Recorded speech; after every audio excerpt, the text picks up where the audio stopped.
السلام عليكم أصدقائي الأعزاء، إزي حضراتكم؟ والله كان عندنا أمل إن القمة العربية تنعقد في الموعد اللي تم الاتفاق عليه، ولكن مش معنى إن القمة اتأجلت يبقى في دول رافضة عملية استقرار الفلسطينيين في أماكنهم، أو في ناس مع التهجير. لا، ولكن هي بتبقى مصالح. يعني لما يكون مصر والأردن أقرب دولتين لغزة والإخوة الفلسطينيين وللكيان، بخلاف بقية الدول ممكن يكون في بعد جغرافي شوية. أي نعم الجميع ضد التهجير، ولكن ممكن يكون في مصالح مشتركة بين دول معينة وبين الكيان، مش عاوزين يقولوها صراحة قدام العالم.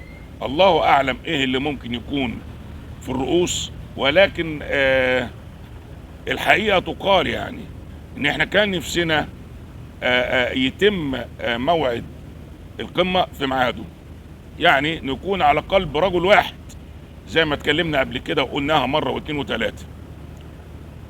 بس الواحد مش عارف هيقول ايه. يعني ممكن يكون في ملك من الملوك تعبان عايز يعمل عملية او عمل عملية بالفعل، ممكن يكون في رئيس دولة مرتبط ببعض المواعيد، ممكن يكون في امير من الامراء عنده ارتباطات خارجية. طيب، ما هو احنا هنا لما هنكون مش على قلب رجل واحد بكلمة واحدة، يبقى احنا النهاردة هنستحق ما يحدث. يعني مش هنقدر نقول اكتر من كده، واكتر من كده بقى اللي يحصل اكتر من كده هيحصل. مش هتقدر تتكلم، يعني الواحد مش عارف يلاقي كلام يقول.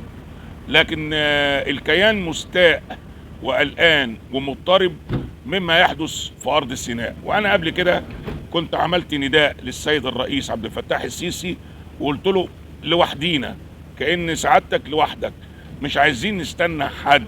واحنا بالفعل مش مستنيين حد، بدليل البيوت المتحركة اللي هي تسمى بالكرفانات اللي دخلت القطاع، والمساعدات اللي متجهة الى القطاع، والجرافات وتمهيد الطرق جوه. بدأ من قبل انعقاد القمة، سواء كان في ميعادها او تم تأجيلها بالفعل.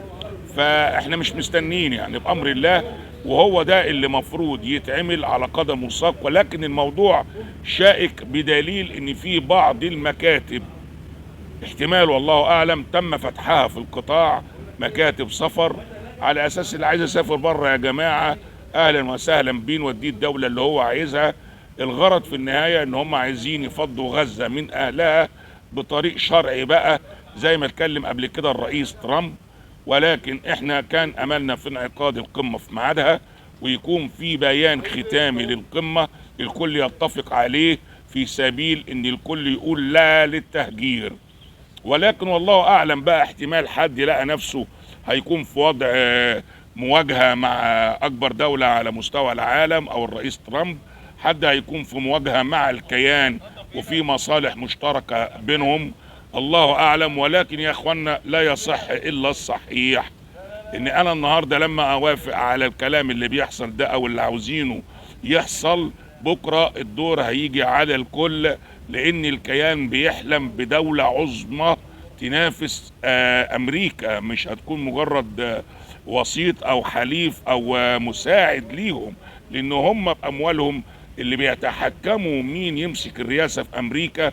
بدليل ان الداعمة الاولى والاخيرة في حملة ترامب في الرئاسة كانت يهودية، هي اللي صرفت على الحملة من اولها لاخرها، والافكار بتاعتها افكار داخلها بالنسبة لنا احنا افكار ارهابية، لان هي عايزة تبيد الشعب الفلسطيني من على وجه الارض.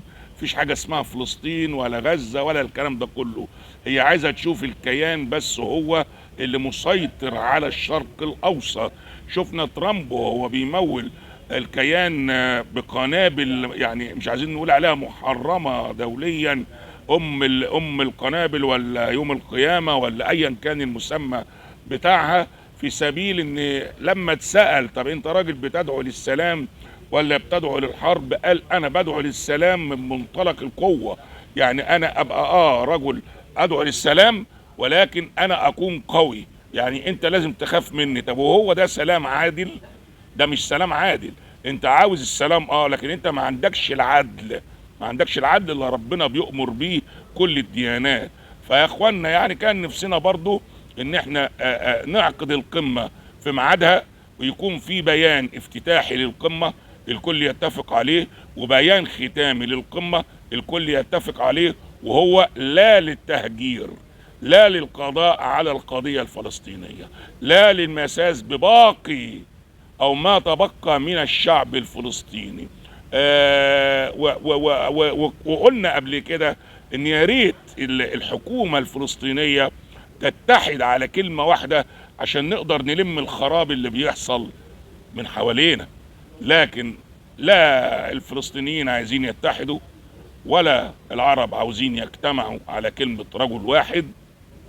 ومصر قدرها ان هي تواجه الارهاب قبل كده لوحدها وحربته لوحدها، تواجه ما يحدث في الاراضي المحتلة لوحدها.